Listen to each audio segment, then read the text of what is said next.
Olá, boa noite. Em todas as cidades acreanas, inicia agora, pelo Sistema Público de Comunicação, o programa Ideias da Aldeia. Na entrevista de hoje, uma conversa sobre a arte de ensinar bem. Mas não se trata de uma conversa apenas sobre pedagogia, mas de uma busca para se fazer entender entre um público muito especial, os estudantes de Direito. A professora Thaís Luzia Colasso é advogada e historiadora. Ela tem mestrado em História e doutorado em Direito e dá aulas na Universidade Federal de Santa Catarina. Por ser preocupada em se comunicar bem com os alunos, ela organizou uma série de artigos que virou livro, Aprendendo a Ensinar Direito, o Direito, editado pela Ordem dos Advogados do Brasil de Santa Catarina. Boa noite, professora. É um prazer tê-la aqui no nosso programa. Boa noite, prazer é meu estar aqui no Acre, tão distante lá do Sul, e poder trazer um pouco da nossa produção acadêmica até aqui.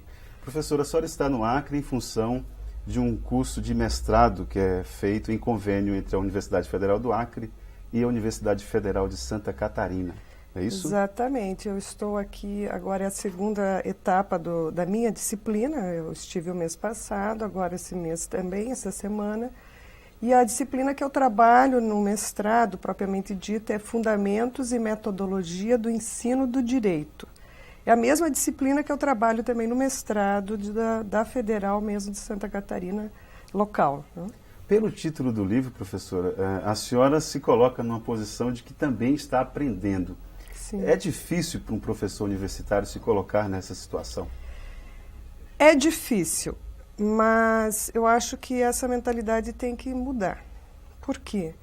Porque as pessoas sabem e acham que sabem para sempre e que não precisam mais aprender. E nós, profissionais da educação, dentro da linha construtivista, interacionista... O que é isso, hein? Isso significa o quê? O conhecimento é construído junto com o aluno. O conhecimento do professor é interativo, é dialógico, nós dialogamos com os alunos. Nós temos que aproveitar todo o conhecimento que o aluno já traz em sala de aula. Nós não somos os únicos senhores do conhecimento da verdade. Aliás, a verdade ela não existe. E na idade que eu estou, eu cheguei à conclusão realmente que eu só sei que nada sei, porque quanto mais nós estudamos e aprendemos, mais sabemos que temos que aprender. E aprendemos muito no contato com os alunos. Há uma troca, há um diálogo de conhecimento. E hoje, dentro desta linha construtivista, no meu entendimento, é claro, o bom professor é aquele que valoriza o que o aluno já traz de conhecimento prévio. Aluno em todos os níveis de educação, não só na superior. Como é que isso se estabelece, como é que essa relação se estabelece dentro de uma sala de direito? Geralmente os cursos de direito, eles são muito tradicionais. A postura dos profissionais do direito é tradicional.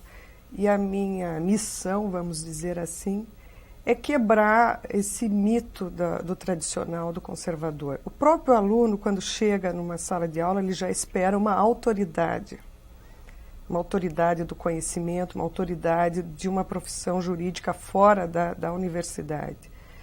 E está na hora de nós vermos o professor do direito como um profissional da educação também, não só um profissional do direito. E que ele deve ter uma relação mais próxima com os alunos. Menos aquela relação de dominador-dominado que o Paulo Freire tanto fala.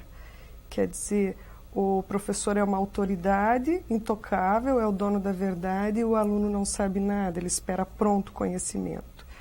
E nos cursos de direito, principalmente, ainda existe essa relação de autoridade hierárquica. A senhora já ouviu algum argumento dizendo de que essa ideia de que o professor deve aprender junto com o aluno, na verdade, serve para acobertar uma falha dessa nova safra de professores, de que não tem tantos conhecimentos como aqueles antigos mestres que entravam na sala de aula com as verdades Sim. todas prontas? Olha, o que existe é uma crítica, talvez as pessoas que criticam essa situação é porque não entenderam bem a proposta. não é acobertar o não conhecimento do professor, chegar e passar a responsabilidade do conhecimento para o aluno, porque eu acho que realmente a responsabilidade de transmitir ainda é do professor. O professor ainda é o professor. Não é aquela situação que falam muito de professores que chegam no primeiro dia de aula, de graduação, estou falando, não na pós-graduação, que já é outro tipo de público mais maduro, que você chega e distribui a disciplina em seminários, quer dizer, cada grupo faz um trabalho e se passa o semestre. E esta é uma crítica que talvez se reflita a esse caso, a esse exemplo que você está falando. Agora, com relação a minha proposta é diferente, também podemos trabalhar com seminários, dividir um pouquinho da responsabilidade. Mas quando eu falo aprender com o aluno, aprendendo, significa o quê? Valorizar o conhecimento que ele tem prévio, dar atenção, ouvir, trazer um pouco de... o conhecimento tem que ter um pouco de sentido para ele, para a vida dele. Tem que ser algo palpável, não pode ficar só no mundo do imaginário, no mundo das ideias. Ele tem que ser trazido para a realidade do aluno também. E o aluno trazer alguma bagagem de conhecimento. Tem que fazer sentido para ele, para a vida dele. Professora, a senhora, com seus colegas de trabalho na universidade, tem sentido que essa nova postura, essa nova necessidade de ter essa postura dentro de sala de aula, incomoda? Incomoda alguns e a outros não. Depende. Por exemplo, com todo respeito, mas há professores mais antigos que ainda estão nesse outro sistema e que não aceitam esse diálogo com o aluno. E eles não... Daí há um conflito, realmente. Agora, os professores mais novos, ou não tão novos como eu, que já tenho alguns anos, já tenho 17 anos de universidade como professora, porque como estudante eu tenho muito mais do que isso. Mas as pessoas estão vendo a educação de outra forma. Quer dizer, não é aquela situação de jogar o aluno é o dono do conhecimento, ele faz o que quer, ele decide o que ele quer. Não é bem assim. Tem que haver uma troca, um respeito mútuo, isso é muito importante. E o aluno, ele está preparado também para observar essa mudança? Como é que a senhora tem sentido a reação do aluno em ter agora um papel importante dentro da sala de aula, que agora ele também é uma espécie de protagonista, né?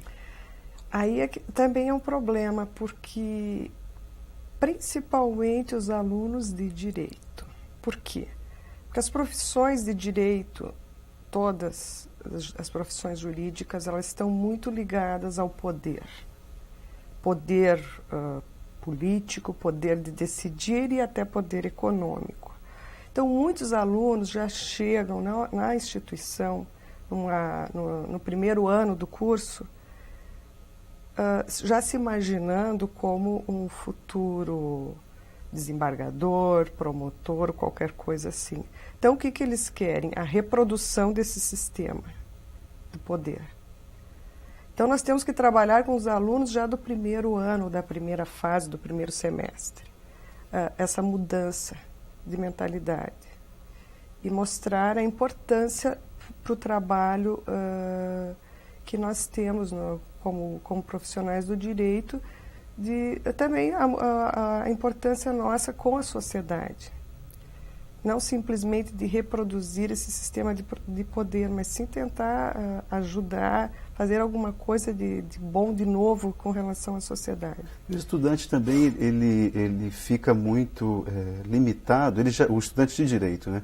Ele já tem que seguir determinadas regras, códigos, e isso às vezes mudar essa ideia de que existe uma regra que deve ser obedecida, às vezes para ele pode ser revolucionário demais, talvez, não? Mas isso também está mudando.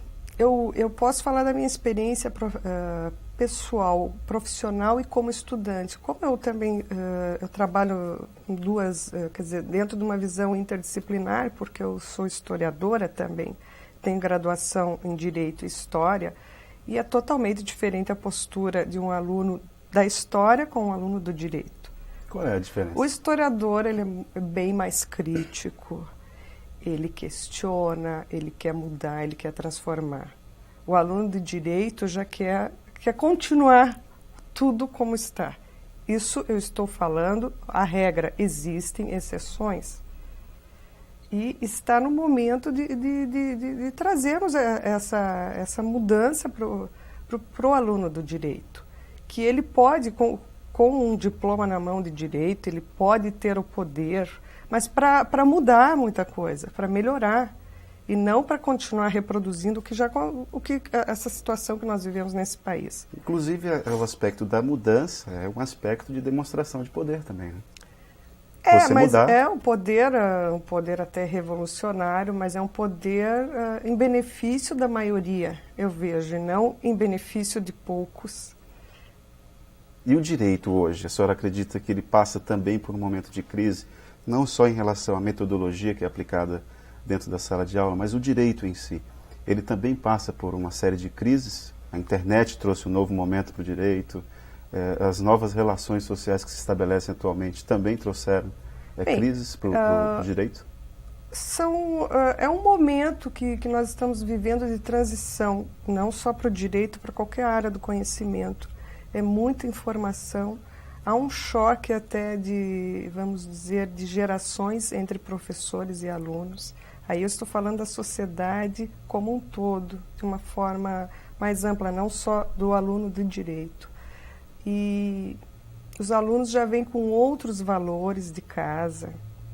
Quer dizer, a casa, a família é o reflexo da sociedade que nós estamos vivendo, em que hoje a globalização, o acesso muito fácil ao conhecimento, a falta de respeito com as culturas locais, eu acho que isso também, quer dizer, tudo está massificado, padronizado, e estamos vivendo uma sociedade de consumo, a sociedade do descartável. E, infelizmente, não só o descartável da matéria, mas o descartável das pessoas. As pessoas são descartáveis a partir do momento que não são mais úteis. E essas pessoas chegam na universidade com essa mentalidade de que tudo é descartável, a partir do momento que não serve mais. Se joga no lixo. A senhora falou agora o não respeito às populações tradicionais. A senhora tem uma publicação também que trata especificamente da questão indígena. Uhum. Como é que o direito tem tratado a questão indígena nos últimos anos? Ele conseguiu trazer alguma inovação? Bem, inovação o direito trouxe. O único problema que eu vejo é pôr em prática essas inovações. Porque a Constituição de 88, ela trouxe uma outra forma de ver o índio com relação à sua diversidade étnico-cultural, respeito às suas terras, a todas as riquezas que existem nelas também, respeito às diferenças étnico-culturais e o Estatuto dos Povos Indígenas ou das Sociedades Indígenas ainda é um projeto de lei. Há quantos anos isso? Ainda não se chegou a um acordo porque existem muitos interesses por trás, interesses econômicos. Então eu vejo muita dificuldade de pôr em prática essas novidades que o direito trouxe com a Constituição. Quer dizer, existe, mas não está totalmente regulamentado com uma outra legislação ordinária. E isso dificulta bastante. E outra situação que eu vejo, o Brasil é muito grande. Aqui o norte acho que 40% do território nacional. Aqui onde tem as maiores populações indígenas.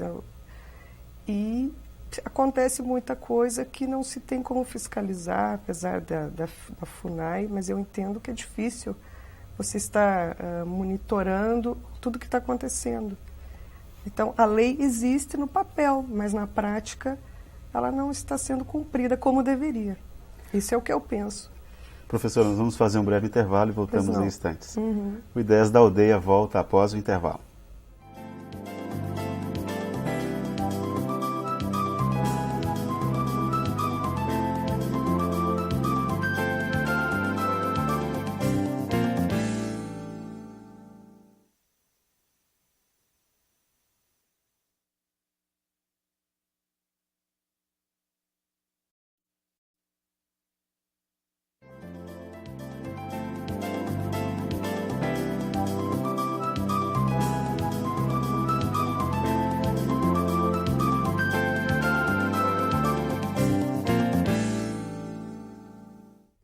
Olá, o Ideias da Aldeia está de volta e hoje conversando com a professora de Direito, Thaís Luzia Colasso. Ela é professora da Universidade Federal de Santa Catarina e está aqui para dar aulas no curso de mestrado em Relações Internacionais, que é um convênio entre a UFAC e a Universidade Federal de Santa Catarina.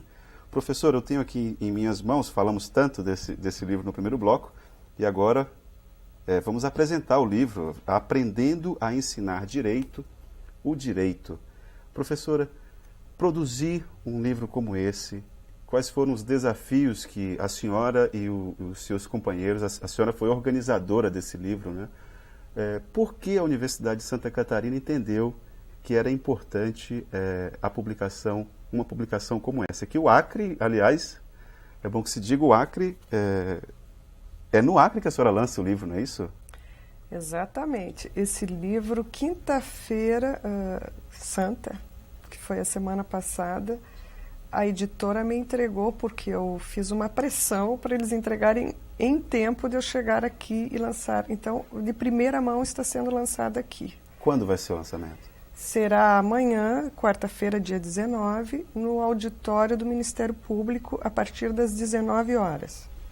Professora, por que a Universidade de Santa Catarina, eu não sei bem se o conceito é esse, mas é o estudo crítico do direito, por que a Universidade Federal de Santa Catarina tem se destacado nessa visão do direito? O que lá tem que os outros lugares não têm? Bem, são as pessoas que, coincidentemente,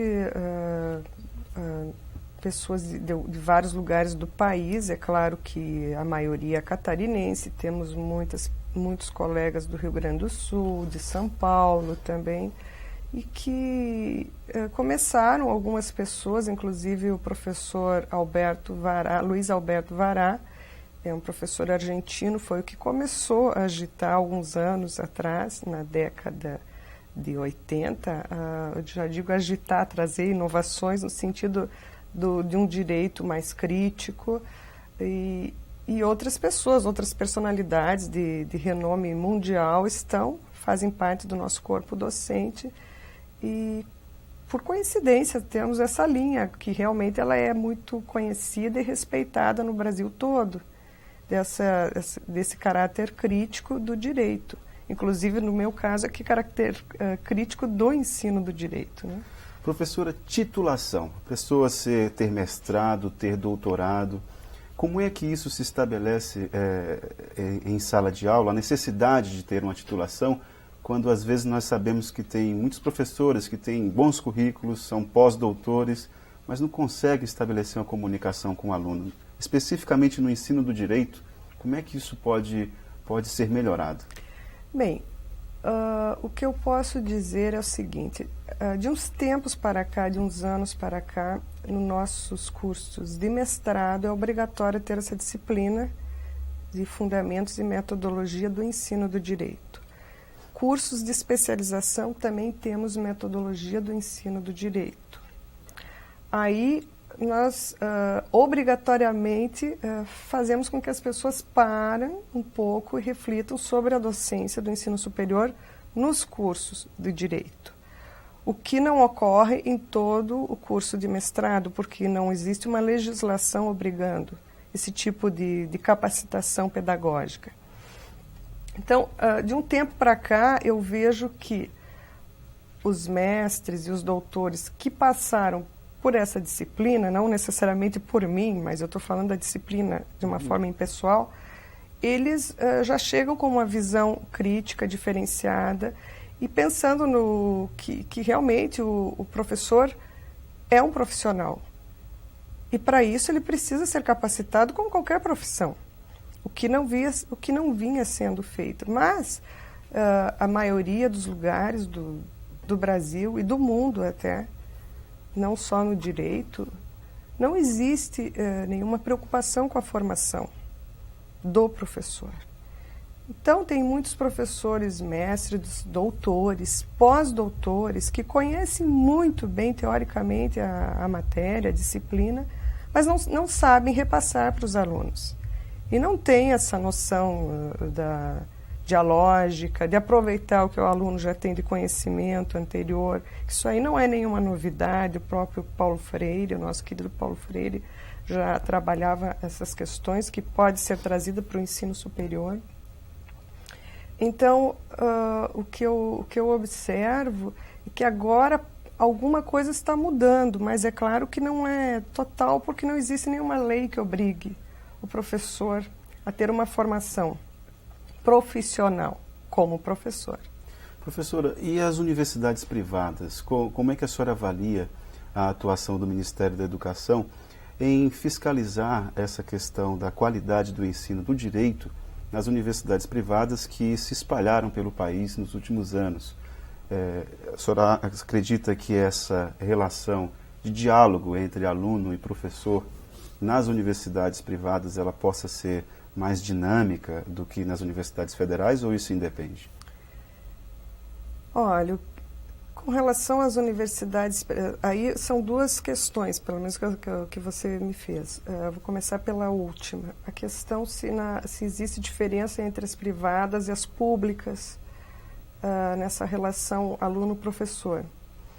O que eu tenho ouvido muitos professores de particulares reclamarem o seguinte: se nós mudamos um pouco, ou se nós exigimos um pouco mais, ou qualquer coisa assim, a direção da escola nos tira, porque eles encaram o aluno como um consumidor. Se não está satisfeito, o descartável, no caso, seria o professor. Então, me parece que os professores não têm muita liberdade, muita autonomia, a não ser que seja a filosofia dessa escola diferente da maioria. Então, esse é o diferencial, que numa pública nós temos mais liberdade.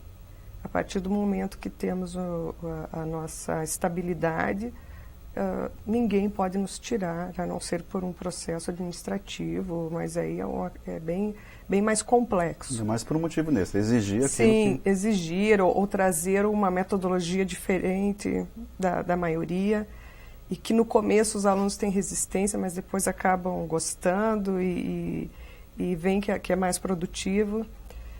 Então, nesse sentido, nós temos mais liberdade, mas isso não quer dizer que o professor de uma particular ou de uma pública, ele seja diferente, seja melhor ou pior. Às vezes temos colegas que não têm regime de dedicação exclusiva e dão aula em particulares e públicas. É o mesmo professor. E provavelmente a sua didática, a sua metodologia é a mesma. Então depende muito da escola, da direção da escola. Esse é um problema.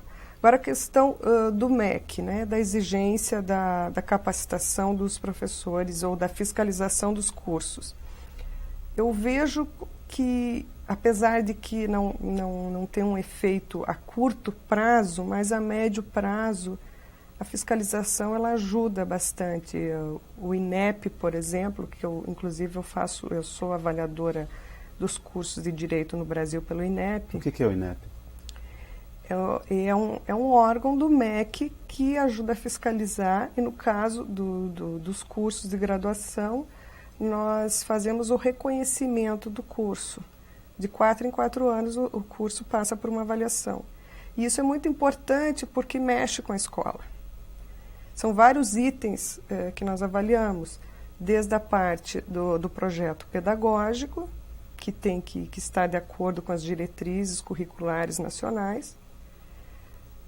A questão do corpo docente, aí entra não só a formação para especialistas, mestres e doutores, como a capacitação. Também se exige que as escolas, tanto particulares quanto públicas, estejam preocupadas com a capacitação.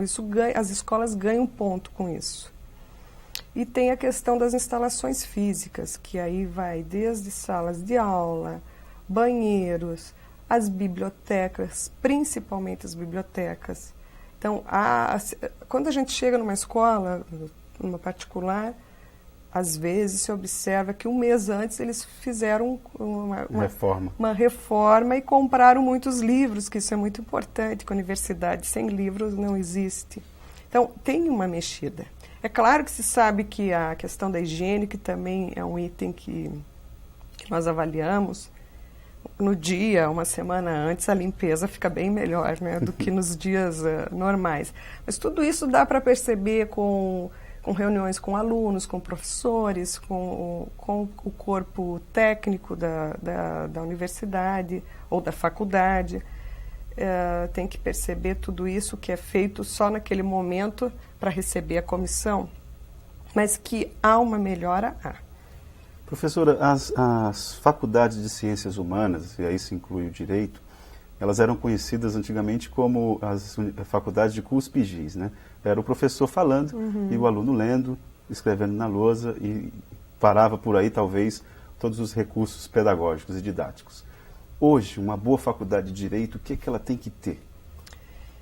Bem, ela, além dos profissionais com uma boa formação, seja em nível de especialização, de mestrado, de doutorado, até de pós-doutorado, não só graduados, profissionais também com experiência fora da universidade, que conheçam as profissões jurídicas, que é importante também esse mix, vamos dizer, não só do profissional de carreira, o professor de carreira que só trabalha na universidade, mas profissionais que atuam no mercado do direito, e que esses profissionais também tenham a chance e até o interesse, tem que trazer algum estímulo para que eles tenham interesse em capacitar-se para tal. É o que eu observo agora nesse curso aqui, nós temos muitos profissionais que ainda não são professores, mas já estão fazendo o curso de mestrado aqui na UFAC.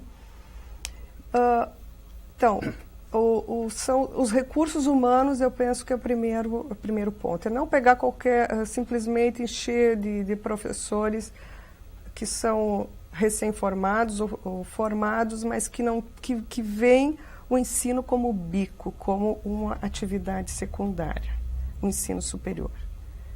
Tem realmente que assumir a docência como uma profissão. Uma profissão paralela, mas não secundária. Aqui ele tem além da universidade, ou só a universidade. Esse é o ponto principal que eu vejo, que são os recursos humanos. Segundo, biblioteca. É muito importante, porque antes achava que tendo uma meia dúzia de códigos ali já era suficiente. Além da biblioteca, aí, claro, as instalações físicas. Hoje nós exigimos com esse mundo da informática, tem que ter também laboratórios de informática, as salas de aula confortáveis, aqui, por exemplo, que é muito quente.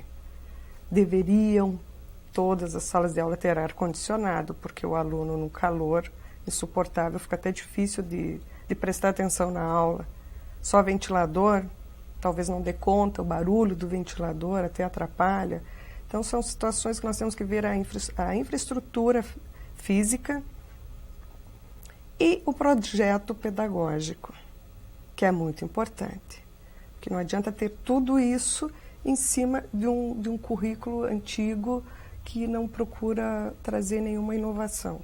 Professora, para finalizar o nosso bate-papo, em relação a essa reformulação do currículo do direito, a senhora acredita que nos próximos 5, 10, 15 anos, qual vai ser o perfil do aluno do direito, do perfil do aluno e também do curso? Como é que a senhora vislumbra esse horizonte aí para os próximos 10, 15 anos? Nós vamos ter perfis, vamos dizer assim, porque apesar de existirem diretrizes curriculares, elas não são uniformes, elas dão, quer dizer, existem o mínimo que deve ser cumprido, mas existe uma certa independência de cada instituição montar o seu currículo, o que exige um perfil do egresso, do formando. Então depende muito de cada região, de cada instituição. Nós vamos ter aquele que é puramente técnico, que o aluno só faz um curso para aprender a passar num concurso, a preencher aquelas provas objetivas, não é muito crítico, vai formar advogados, juízes, promotores, que com uma certa facilidade de passar nesses concursos. Tem cursos que são quase que um pré-preparatório para concurso, curso de graduação. Há outros cursos que querem um aluno com uma visão mais crítica, inclusive uma visão crítica no sentido de transformar, de melhorar a sociedade. Então, isso é difícil, eu acho que continuaremos a ter perfis e não um perfil único. O Brasil é muito grande, hoje nós temos, no mínimo, acho que já passou um pouco 800 cursos de direito no Brasil. Os Estados Unidos não têm 1/3 disso. Para qualquer lugar que se fale sobre isso, eu estive o ano retrasado num congresso na Eslováquia, em Bratislava, falando a respeito dos cursos de direito do Brasil. Era um congresso sobre ensino superior na América e na Europa. Quando eu relatei, na época acho que eram 700, em 2 anos já aumentaram, passou para 800. Quando foi comentada a quantidade de cursos de direito que nós temos no Brasil, as pessoas quase caíram da cadeira, levaram um susto. Como realmente o nosso país é quase que continental. Mas temos outros países, como os próprios Estados Unidos. Estados Unidos, que é um país continental também, e não tem esse exagero de cursos de direito. Então, vamos ter cursos e cursos, vamos ter alunos e alunos, vamos ter professores e professores. E infelizmente, eu não posso traçar um perfil, eu gostaria, é claro, mas que todas essas avaliações que os cursos têm sofrido atualmente, de alguma forma, têm ajudado, que dá uma mexida na escola. Claro, em prol dos alunos e da sociedade de uma forma geral. Professora, a equipe do Ideias da Aldeia agradece muito a sua participação aqui no nosso programa. Obrigada, eu também agradeço. Bom, depois dessa análise a respeito do direito em todo o país, o Ideias da Aldeia se despede, contando com a sua participação e a sua audiência no nosso próximo encontro. Obrigado e até lá.